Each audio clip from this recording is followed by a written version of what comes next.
Hi guys, good morning and welcome back to my channel. आज हम almost 20 days बाद मिल रहे हैं। मैं जानती हूँ आप सब मेरा बेसब्री से इंतज़ार करते हो और मैं भी आपको बहुत मिस कर रही थी हर संडे और थर्सडे को कि इस दिन तो मेरा वीडियो लाइव जाता है और अब मैं कोई वीडियो पोस्ट नहीं कर पा रही हूँ और मैंने आपको कोई अपडेट भी नहीं दिया क्योंकि मैं सोचती थी कि अब मैं व्लॉग शूट करूँगी, अब मैं आपके साथ शेयर करूँगी और सिचुएशन कुछ ऐसी हो रही थी कि मैं कर ही नहीं पा रही थी और मैं अपने अपार्टमेंट में भी ज़्यादा देर रुक नहीं पा रही थी। यहाँ पे भी मैं 20 डेज़ में सिर्फ 2 से 3 बार आई हूँ, कुछ देर के लिए ही। कह सकती हूँ कि पूरा 1 महीना यहाँ पे अच्छे से सफाई भी नहीं हुई है। वैसे तो ये अपार्टमेंट पूरा बंद है पर पता नहीं कहाँ से इतनी डस्ट आ गई है। हर जगह मुझे डस्ट नज़र आ रही है और सारी बालकनी रूम्स इतने गंदे हो रहे हैं ना कि सबसे पहले तो मुझे यहाँ पे अच्छे से सफाई करनी है जिससे मुझे मोटिवेशन मिले पहले की तरह, क्योंकि अगर घर ही गंदा होना तो आप फिर कुछ भी नहीं सोच सकते हो। तो मैंने सोचा है आज क्यों ना इस अपार्टमेंट को अच्छे से क्लीन किया जाए और आपको मैं साथ ही साथ लाइव अपडेट भी देती रहूँगी। इसमें रोज़ मैंने तब लगाए थे जब यहाँ मैं बीच में आई थी 2 से 3 बार, क्योंकि मुझे शॉर्ट वीडियोस शूट करनी थी ब्रांड के लिए और वो ब्रांड कोलैब्स थे मेरे, तो इसलिए फिर मुझे आना पड़ा था। अर्जेंट थी वो शॉर्ट वीडियोस मुझे देना क्योंकि मैंने ब्रांड्स को इतना वेट कराया। फिर उन्होंने बोला कि अब तो लास्ट डेट है, अगर अभी दे पाओगे तो ठीक है वरना फिर ये कैंसिल हो जाएंगे। पर फिर मैं आ गई थी थोड़ा टाइम निकाल के क्योंकि ये अपार्टमेंट तो रेंट पर है और नेक्स्ट महीने मुझे यहाँ का रेंट भी पे करना है। तो मैंने सोचा नहीं, ब्रांड डील तो नहीं जानी चाहिए वरना फिर यहाँ पे सारे एक्सपेंसेस मैं बियर कैसे करूँगी नेक्स्ट मंथ। तो फिर मैं आ गई थी यहाँ पे करने के लिए शूट। वैसे नोएडा में एक अच्छी लाइफस्टाइल जीने के लिए यू नीड वर्क, अदरवाइज़ यहाँ पे सर्वाइवल इतना ईजी नहीं है क्योंकि यहाँ पे सब कुछ बहुत एक्सपेंसिव है। रेंट, फूड, इलेक्ट्रिसिटी, बस पूछो मत, और ट्रैवलिंग भी बहुत एक्सपेंसिव है। वो कहते हैं ना, लाइफ बहुत अनप्रेडिक्टेबल है, जैसा हम सोचते हैं अक्सर वैसा नहीं होता है। मैंने 1 जनवरी को ही बहुत कुछ परचेज़ भी किया था और सोचा था इस बार इतने कंटेंट बनाऊंगी और आपके साथ शेयर करूंगी। ये भी अगारो का हेयर ड्रायर मैंने लिया हुआ है, आने वाले ब्लॉग्स में दिखाऊंगी। और यहाँ पे मैं आपको दिखाती हूँ, ये इतनी सारी चीज़ें मैंने परचेज़ करी थी जनवरी में ही अपने रूम को अच्छे से डेकोर करने के लिए। वैनिटी के लिए भी मैंने काफ़ी कुछ लिया था कि उस पर मैं लगाऊंगी, पर ये सब कुछ वैसे का वैसे ही रखा है जैसे मैं लाई थी। अब ये सारी चीज़ें तो मैं आज नहीं लगा पाऊँगी क्योंकि इसके लिए मुझे टाइम चाहिए और देखना होगा कि कौन सी चीज़ कहाँ पे मुझे लगानी है। आज इतना सारा सफाई करनी है तो इसको मैं 1-2 दिन बाद देखूँगी। और ये बालकनी तो बहुत ज़्यादा गंदी हो रही है, इसे तो मैं साफ़ नहीं करूँगी क्योंकि यहाँ पर छिपकली रहती है, जिसके लिए मैंने यहाँ पे ना टेप भी लगाई हुई है जिससे वो अंदर ना आए। मुझे छिपकली से बहुत डर लगता है। तो ये बालकनी मैं पापा को बोलूँगी साफ़ करने के लिए। यहाँ देखो स्विमिंग पूल भी दिखता है।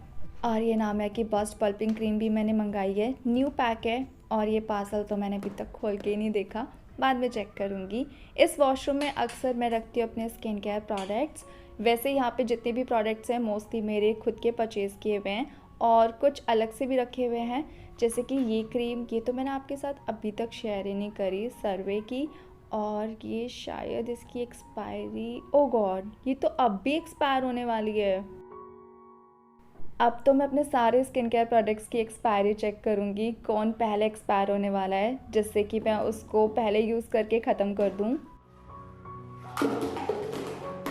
इस स्टोर में मैंने सनस्क्रीन और बॉडी लोशन रखे हुए हैं। 2022 में मैंने बहुत सारे बॉडी लोशन परचेज़ करे थे, मुझे लगता है वो एक्सपायर ना हो गए हों, तो मुझे बस अब एक बॉडी लोशन और हर प्रोडक्ट को चेक करना है। वैसे मुझे लग रहा है कि 2024 में काफ़ी सारे स्किन केयर प्रोडक्ट्स मेरे एक्सपायर होने वाले हैं। अभी तक तो शायद नहीं हुए होंगे पर इस साल के एंड तक तो हो जाएंगे। तो मैंने सोचा है एक तरफ मैं वो सारे प्रोडक्ट्स निकाल के रख दूँगी जो 2024 में एक्सपायर होंगे, उन्हें मैं प्रायोरिटी पे यूज़ करूँगी, और दूसरी तरफ वो सारे प्रोडक्ट रख दूंगी जिनकी एक्सपायरी अभी दूर है। और इस कर्टेन में तो वो प्रोडक्ट्स हैं जो मुझे PR पैक में आए हैं ब्रांड्स की तरफ से, तो ये मेरे खुद के परचेज़ किए हुए नहीं हैं।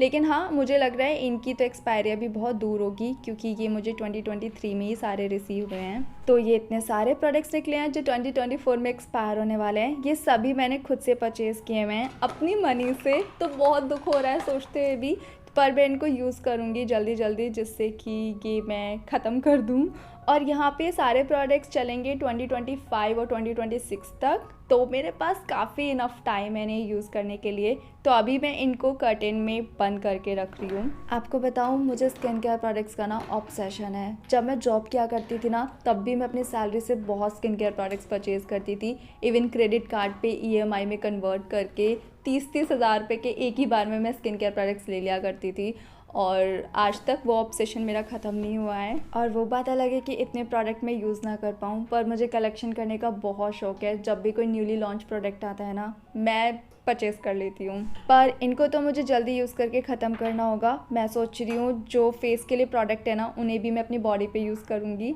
जिससे कि फेस जैसा ट्रीटमेंट मेरी बॉडी को भी मिले। बस ऑल आई वांट, मेरा हार्ड अर्न मनी वेस्ट नहीं होना चाहिए।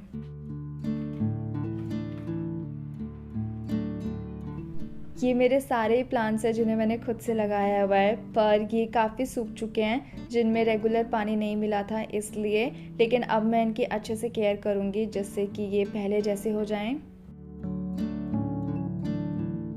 ओह गॉड, ये तो मैं भूल ही गई बताना बातों बातों में कि हुआ क्या जिसकी वजह से मैं इतने दिन आप सब से दूर थी। ये तो आप सब जानते हैं ना कि जनवरी के लास्ट में मेरे नाना जी एक्सपायर हो गए हैं। तो जब मम्मी को पता चला था कि नाना जी एक्सपायर हो गए हैं, वो बहुत रोई थी, जिसकी वजह से उनकी तबीयत ख़राब हो गई थी। तो वो जो लास्ट जो रिचुअल्स होते हैं ना, अंतिम संस्कार, उसमें वो नहीं जा पाई थी क्योंकि उनकी खुद की तबीयत ठीक नहीं थी।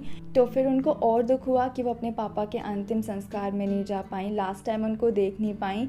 पर उनको हम लेके नहीं जा सकते थे क्योंकि महाराष्ट्र जाना था, नासिक। फिर वो कुछ दिन बाद गए थे, मम्मी पापा दोनों। ट्रैवल किया था उन्होंने ट्रेन से। फिर हमें ये नहीं पता था कि मम्मी को स्लो ग्रोइंग डिजीज़ हो रही है, वो है हर्निया, और उनका ऑलरेडी एक मेजर ऑपरेशन भी हुआ है, इंटेस्टाइन बस्ट हो गई थी उसका, और अब उसी जगह पे ना उनको हर्निया हो गया है। और वैसे ये तो 2 साल से बन रहा था, पर हम लोगों को ये नज़र नहीं आया था। थोड़े थोड़े सिम्टम्स आते थे, पर उन्हें मम्मी अवॉइड कर देती थी, जिसकी वजह से अब वो इतना सीवियर हो गया ट्रैवलिंग में, और रोने से उनके पेट पे जो जोर पड़ा, उस वजह से अब वो बहुत बड़ा हो गया है। अभी पास सिचुएशन तो ऐसी रही है कि वो ज़्यादा देर खड़ी नहीं हो सकती हैं। 10 से 15 मिनट में उनके पेट पे इतना ज़ोर पड़ने लगता है, तो ज़्यादातर वो बेड पर ही रेस्ट ले रही हैं। और वो हर्निया इतना बड़ा है ना कि जैसे एक पोटैटो होता है ना, बिग साइज़ वाला, वो इतना बड़ा पेट के वहीं पर है जहाँ पे ऑपरेशंस के स्टिचेस लगे हुए हैं। मैं आपको एक्चुअल पिक्चर भी दिखाती हूँ। तो ये करंट पिक्चर है, जो कि अभी फ़िलहाल ये ऐसा दिख रहा है। अभी एलोपैथिक डॉक्टर्स कहते हैं कि इसका तो ऑपरेशन होगा जल्द से जल्द, लेकिन हम ऑपरेशन नहीं करा सकते हैं क्योंकि उनकी बॉडी एलोपैथिक मेडिसिन एक्सेप्ट नहीं करती है। तो अभी तो सिचुएशन अंडर कंट्रोल है। हम चाहते हैं कि होम्योपैथिक ट्रीटमेंट से ये अंदर ही अंदर डिज़ोल्व हो जाए और ऑपरेशन ना कराना पड़े। Let's hope for the best कि होम्योपैथिक ट्रीटमेंट से ये क्योर हो जाए और ऑपरेशन ना ही कराना पड़े। अभी 1-2 दिन बाद उनके पेट की स्कैनिंग है, जिससे पता चलेगा कि अभी सिचुएशन क्या चल रही है। तो फिर उसके बाद ही आगे डिसाइड करेंगे।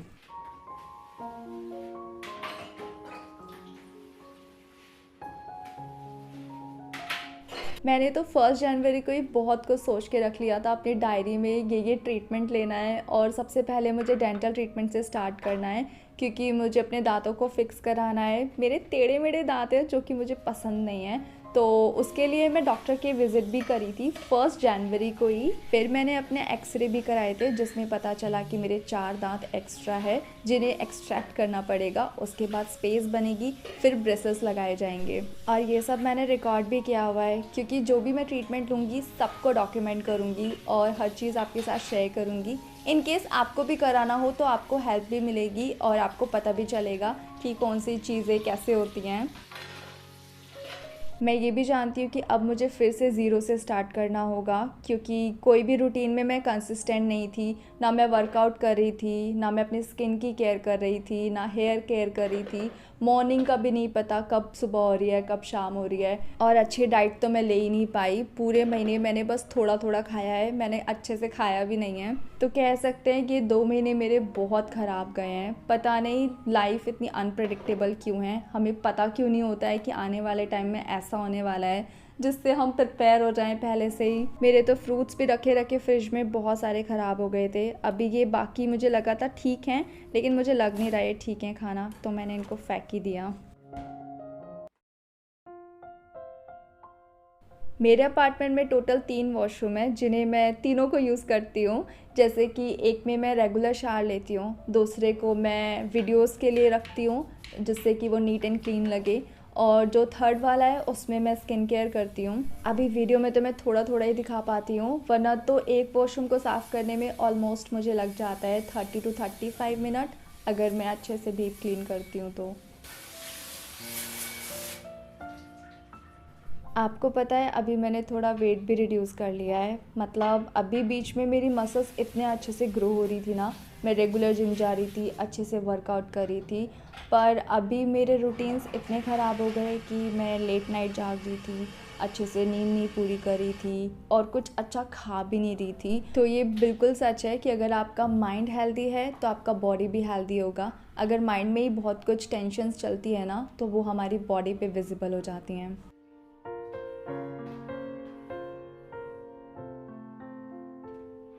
अब मैंने शावर भी ले लिया, अब मुझे काफ़ी रिलैक्स लग रहा है नहाने के बाद। अब स्किन केयर करूँगी, और बीच में मुझे वायरल हुआ था जिसकी वजह से मैंने एलोपैथिक मेडिसिन खाई थी, और आप देखो मुझे पिंपल हुए। मुझे एलोपैथिक मेडिसिन बिल्कुल सूट नहीं करती है। अब पता नहीं ये मेडिसिन की वजह से है या फिर वो जो मैं मसल मास गेनर खा रही थी उसकी वजह से हुआ है। और मैं बीच में डॉक्टर के भी गई थी पासी में, तो उन्होंने बोला था कि आपको फूड एलर्जी हुआ है। अब पता नहीं ये फूड एलर्जी मास गेनर से हुआ है, किससे हुआ है, आई डोंट नो। तो इसीलिए मैं हमेशा टाइम लेती हूँ ज़्यादा, जिससे कि पहले मैं इसके रिजल्ट्स देख लेती हूँ अपने ऊपर, फिर मैं आपको ऑनेस्ट एक्सपीरियंस और फीडबैक दूंगी कि आपको ये करना चाहिए या फिर नहीं। आपको ऐसा तो फील नहीं हो रहा ना मेरे फेस से कि मैं बहुत डिमोटिवेटेड हूँ? मैं सच कहूँ बिल्कुल डिमोटिवेटेड नहीं हूँ, इवन मैं और भी मोटिवेट हो चुकी हूँ। और ये तो हम जानते हैं कि इस साल के 2.5 महीने निकल चुके हैं ऑलमोस्ट, लेकिन कोई बात नहीं, अभी आगे के बचे हैं ना, उसमें बहुत कुछ किया जा सकता है। और मैं ये भी जानती हूँ अब मुझे सब कुछ ज़ीरो से स्टार्ट करना है, जैसे स्किन की केयर करना, हेयर केयर करना, बॉडी केयर, और अपनी हेल्थ को इम्प्रूव करने के लिए अच्छी डाइट्स लेना, और फिटनेस रूटीन्स को भी दोबारा से फॉलो करना, जैसे कि वर्कआउट करना, योगा करना, मेडिटेशन करना, स्ट्रेचिंग करना।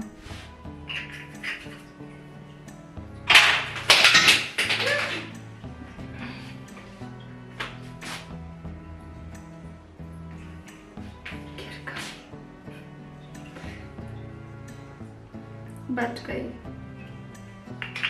गॉड, अभी ये टूट जाती तो मुझे बहुत दुख होता। अब मैं लगा रही हूँ हैंड क्रीम, क्योंकि ये हैंड क्रीम एक्सपायर होने वाली है जून या जुलाई में, और अब मुझे जल्दी जल्दी इसे यूज़ करना है और ख़त्म करना है। सारे प्रोडक्ट्स मैं अपनी बॉडी पे यूज़ करके ख़त्म कर दूँगी अब।